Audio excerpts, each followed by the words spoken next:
saya Mendy Bernadette. Saya berasal dari kelas 11 TKJA yang akan memperkenalkan alur komunikasi data. Sekarang saya akan menjelaskan apa itu komunikasi data. Komunikasi data adalah sebuah proses pengiriman paket atau data informasi dari suatu sumber menuju ke suatu tujuan. Kalian pasti pernah kirim foto ke teman-teman kalian lewat chat. Foto itu termasuk data. Ketika kamu mengirim foto, terjadi perpindahan data dari device yang kamu gunakan ke device yang temanmu gunakan juga. Jadi tergantung perpindahan, bisa dari komputer ke komputer, handphone ke handphone, komputer ke handphone, atau sebaliknya. Komponen ini terdiri dari 5 macam. Di antaranya ada sumber atau source, pengiriman atau transmitter, media pengiriman atau transmission system, penerima atau receiver, dan tujuan atau. Nah, di sini saya akan menunjukkan gambar alur komunikasi data. Ini adalah gambar alur komunikasi data. Komponen yang pertama yaitu sumber atau source. Sumber ini merupakan alat atau perangkat yang dapat memunculkan data yang ingin dikirim.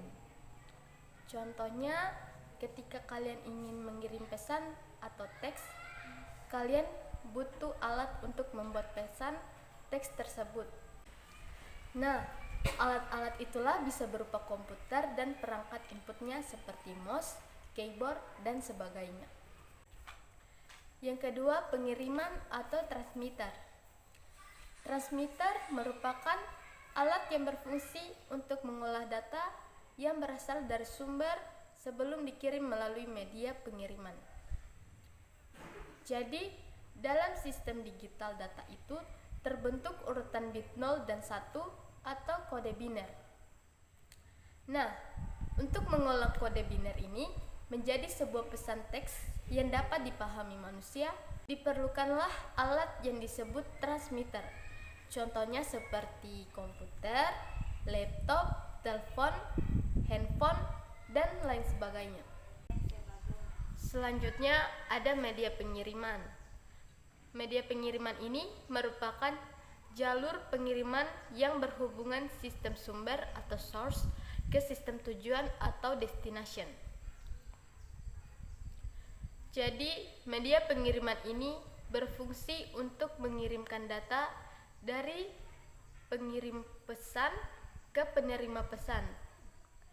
Sekarang, agar dapat ditransmisikan dalam media pengiriman, data tersebut harus diubah terlebih dahulu ke bentuk sinyal.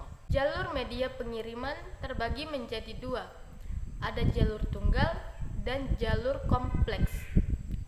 Jika data yang dikirim dari sumber ke penerima hanya melewati satu segmen jalur, maka disebut jalur tunggal. Sementara itu, jika data yang dikirim dari sumber ke penerima harus melewati beberapa rangkaian sistem, maka disebut jalur kompleks. Contohnya, dari media pengiriman bisa berupa kabel dan wireless. Sekarang bagian yang keempat. Bagian yang keempat ini yaitu penerima atau receiver.